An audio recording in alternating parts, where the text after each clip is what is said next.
Setelah kita membahas mitos, yaitu logika mitos dan cara kerja mitos, ada satu pertanyaan yang saya duga akan muncul, dan ternyata pertanyaan itu muncul, yaitu kita mau ikut mitos atau mau ikut sains, mau percaya cara kerja mitos atau cara kerja sains. Nah, untuk menjawab pertanyaan ini sebetulnya tergantung kepada sudut pandang yang kita pakai. Kalau kita menggunakan sudut pandang membenturkan mitos dan sains, misalnya menganggap sains sebagai cara kerja yang rasional, yang modern, yang lebih konkret, sementara mitos dianggap cara kerja yang primitif, yang tidak beradab misalnya, maka kita akan meletakkan sains dan mitos menjadi saling menegasi satu sama lain. Artinya kalau kita sebagai seorang saintis ya harus membuang mitos. Sebagai seorang yang percaya mitos maka harus membuang sains. Tetapi ada pendekatan yang kedua, yaitu pendekatan yang melihat antara mitos dan sains sebagai dua hal yang berbeda.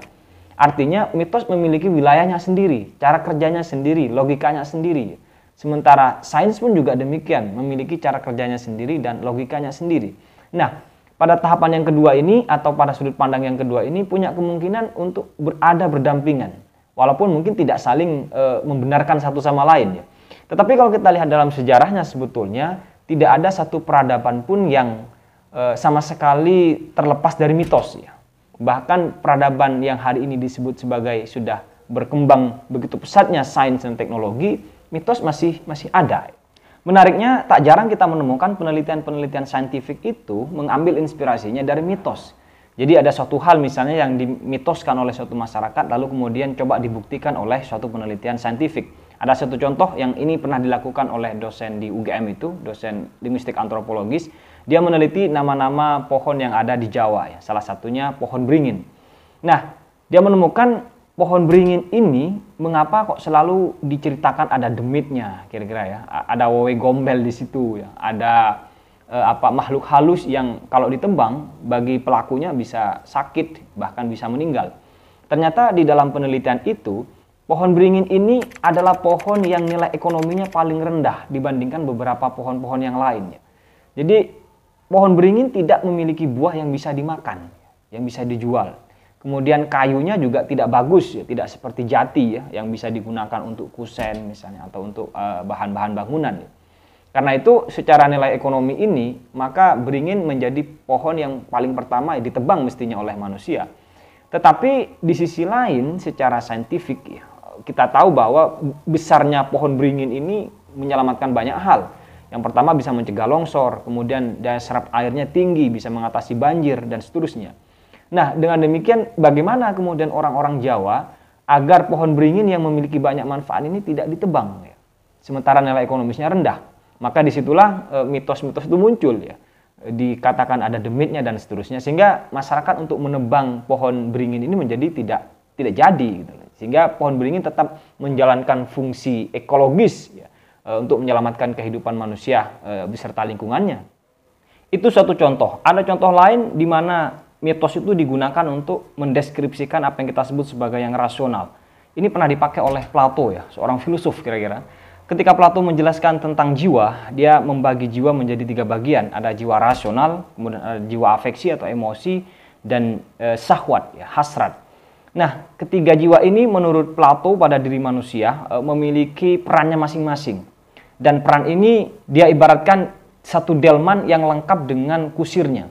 Nah, kusir itu dia ibaratkan sebagai rasio. Kemudian 2 kuda di depan, ya, ada kuda hitam dan kuda putih, itu diibaratkan 2 bagian jiwa lainnya. Kuda putih ini dia gambarkan sebagai jiwa yang afeksi, ya, emosi, sementara kuda hitam dia gambarkan sebagai syahwat atau hasrat itu.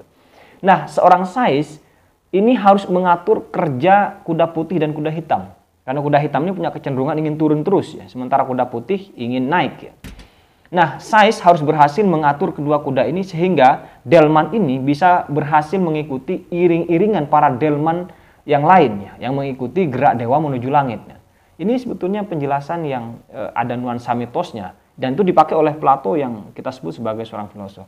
Jadi dengan demikian antara sains dan mitos itu adalah 2 cara berpikir yang berbeda, ya, punya perangkatnya masing-masing, logika dan cara kerjanya. Walaupun pada beberapa hal misalnya kita melihat ada kesamaan antara sains dan mitos.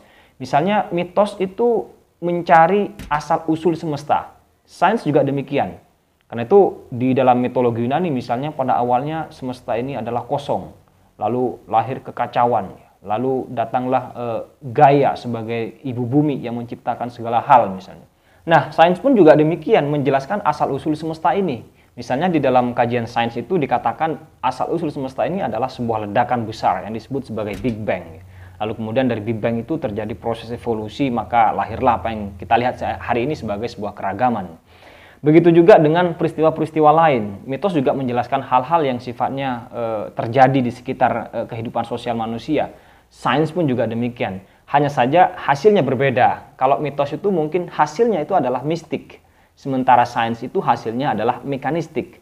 Kemudian perangkat dan cara kerjanya berbeda. Kalau sains mungkin perangkatnya adalah penelitian ilmiah, ya, metodologi dan seterusnya. Alat-alat yang dipakai itu perkembangan teknologi terbaru dan seterusnya.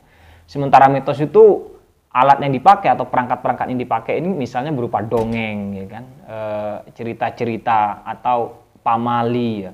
Makanya hampir setiap masyarakat itu punya dongeng-dongeng tersendiri ya, tentang kehidupan manusia. Lalu kemudian dari dongeng itu yang pendengar dan para pendongengnya mengambil hikmah dari cerita-cerita itu. Atau pamali. Pamali ini kayak semacam perintah dan larangan ya. Kalau di dalam tradisi Jawa itu ada gugon tuhon ya. Misalnya anak kecil kalau habis maghrib jangan di luar, nanti dibawa kabur wewe gombel misalnya. Perempuan misalnya kalau nyapu harus bersih, nanti kalau tidak bersih suaminya brewokan misalnya. Nah, itu pamali sebetulnya yang tentu saja mistik ketimbang mekanistik. Nah, setelah kita melihat bahwa mitos dan sains ini sebagai dua cara berpikir yang berbeda, ada satu pertanyaan begini.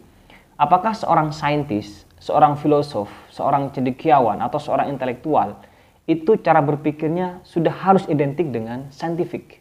Tidak boleh tidak atau tidak boleh terlepas dari itu. Saya kira jika demikian maka cara berpikir seorang intelektual, cara berpikir seorang filosof menjadi terbatas, menjadi tidak luas. Bahkan menurut saya mestinya seorang intelektual itu bisa mengambil inspirasi dari manapun untuk mengembangkan intelektualismenya. Kalau itu seorang saintis untuk mengembangkan kajian-kajian saintifiknya. Toh inspirasi sains itu bisa datang dari manapun. Yang membedakan sains kan tentu saja tadi pembuktiannya, bagaimana proses pembuktiannya. Bagi yang percaya mitos juga, saya kira juga nggak ada salahnya belajar pada sains. Ya.